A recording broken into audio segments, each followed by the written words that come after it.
Hey everybody, we're making bread today. I'm pretty excited. This is actually one of my favorite books, or the recipe comes out of one of my favorite books. I'm gonna kneel down, it's easier. This is Bernard Clayton's new complete book of breads. I actually have the 30th anniversary edition. If you do not have this book and you ever want to get into bread making, buy it. It is worth every penny, okay? This is, as you can see by the binding of mine, very, very well loved. Nothing but positive praise of all of the breads that I've ever tried out of his book. So again, Bernard Clayton's book, the new complete book of breads. My edition is, hold on, I gotta show you guys this. It is like 665 pages of awesome recipes. The recipe we're making today is called Old Order Amish bread, okay? So this is gonna be a very traditional loaf because quite frankly, we're out of sandwich bread around here and I need some more because I ain't going to the store. What we're gonna need today is 5 to 6 cups. Now it is an estimate. You're gonna have to learn to look at the dough, okay? 5 to 6 cups of bread flour, 1 package of dry yeast, which I buy mine in a huge block. A package is 2 1/4 teaspoons. If you don't know that already, commit it to memory. There you go. You're gonna need 1/3 cup of sugar, okay? You're gonna need 2 teaspoons of salt, 1 1/2 cups of hot water. Now the water temperature is fairly important. Water temperature needs to be about 120 to 130. I actually always ballpark it to 125 as close as I can get, and I do temp it. You need that to activate the yeast, but not kill it. If you don't get the yeast activate, you're gonna get slime. If you put in too hot of water, like you just microwave it and pour it into the pot, you're gonna burn and kill your yeast and you're gonna get slime. You gotta get the temp right. It's the only real contingent. You can use a candy thermometer, you can use a meat thermometer, you can use whatever thermometer you want, except for probably one of the 4-head ones, but 120 to 130 is important. Last thing you need is about 1/3 cup of oil. And then you're gonna need grease for your bowl and your work bowl and stuff like that. I'm going to be using my food processor, which you see kind of just off screen. I have a dough blade in it, looks like this. I have a 14-cup Cuisinart. It was actually a wedding gift from a friend and I love it. I swear by it. I'm on, I think, my 3rd bowl on this thing because I use it so regularly. With that being said, this is kind of a longer recipe. There are 3 risings. So we're gonna make the dough. I'm gonna come back after an hour, punch it down, and I'll film that and show it to you guys. Then I'm gonna come back after 45 minutes and I'm gonna do it again. And then I'm gonna shape the dough and it's gonna rise for one last 40-minute rising. Then it gets to go in the ovens and gets baked and my house will smell amazing and it will be glorious.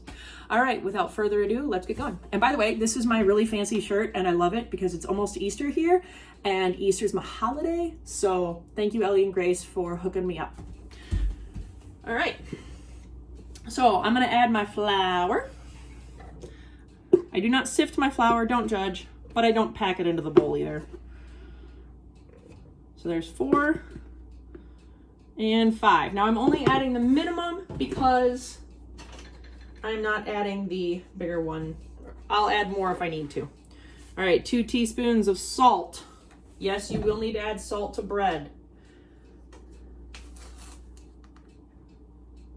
2 1/4 teaspoons of yeast. Like I said, I buy my yeast in big blocks, so you'll see my yeast in a little Tupperware bowl or a mason jar. So just know that in advance. Here's 1/3 cup of sugar. Okay. I'm using an avocado cooking oil today because that's what I have on hand in my handy dandy little pour spout. Look at that. You can tell I was a bartender. Look at that steady stream of pour. Woo-hoo. In case you were wanted to know a fun fact about me, I bartended my way through college and I graduated with no student loans. So turning drinks is hard when you have an 8 a.m. class though. I forgot the water. I'm a genius. I got everything else ready.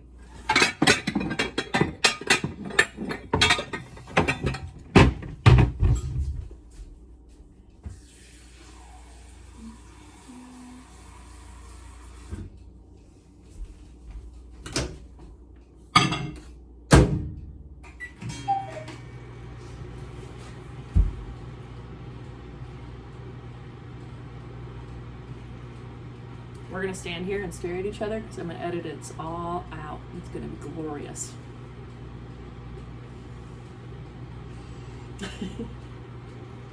I am. I'm gonna edit this part out.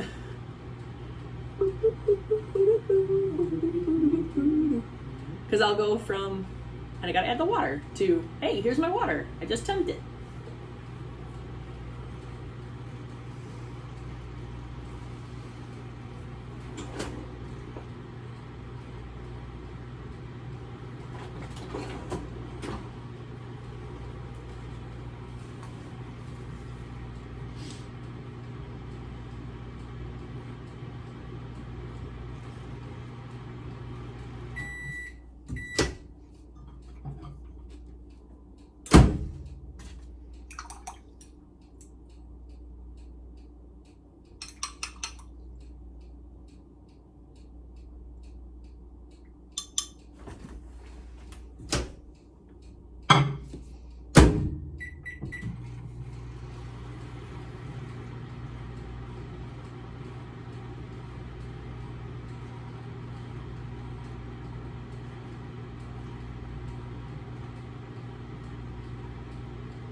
Okay guys, I just temped this. We are now good to go. It is 120 degrees. I'm pretty excited. I'm gonna go ahead and I'm gonna pour that in just a little bit because you can't add too much or it's gonna flood my Cuisinart. I'm gonna turn this bad boy on. Holding it like my coffee cup.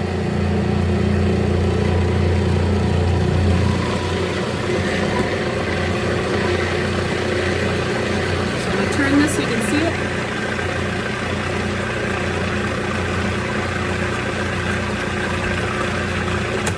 Now my Cuisinart is not actually picking everything up right now.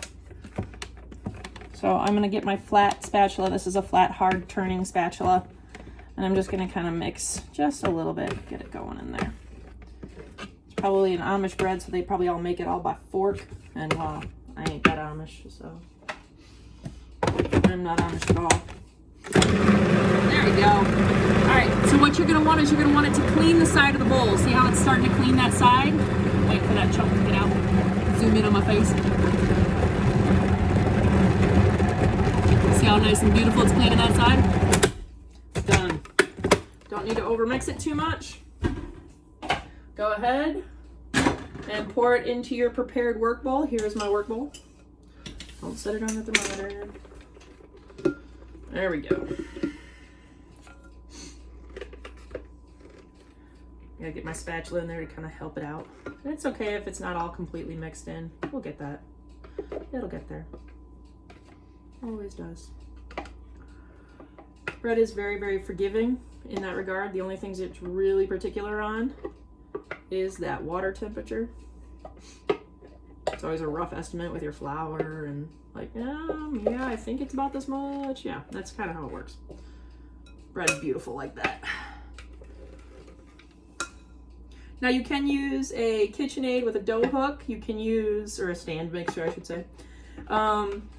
You can even do it by hand. I just prefer this method because it's easier for me. It's more time consuming for me, or it's less time consuming for me. And I can make significant batches quite quickly. If you do not have a big mixer, I would recommend using a dough hook and a stand mixer. And you want the dough to climb up the hook, and eventually it will clean the inside of your work bowl in your standing mixer, and it'll just be hanging like a little ball on the end of that dough hook. That's what you're looking for when you do it like that, because most people don't have a huge thing. Now you're going to want to cover this with cellophane, and you're going to let it rise in an ambient room temperature. If your house is cold, stick it in your oven with the oven light on. Not the oven on, just the oven light. That's gonna warm it up to about 85, 90 degrees, and that'll be perfect for rising dough. So my house right now is like a balmy 70 degrees because it's been kind of nice lately. So it's gonna rest right on the countertop and it will be glorious. Actually, no, I'm gonna throw it in the oven because I can. So that's that. I will edit this and I will come back and show you guys again when we are all done the gloriousness that is homemade bread. All right, that's that. I'll see you guys in an hour.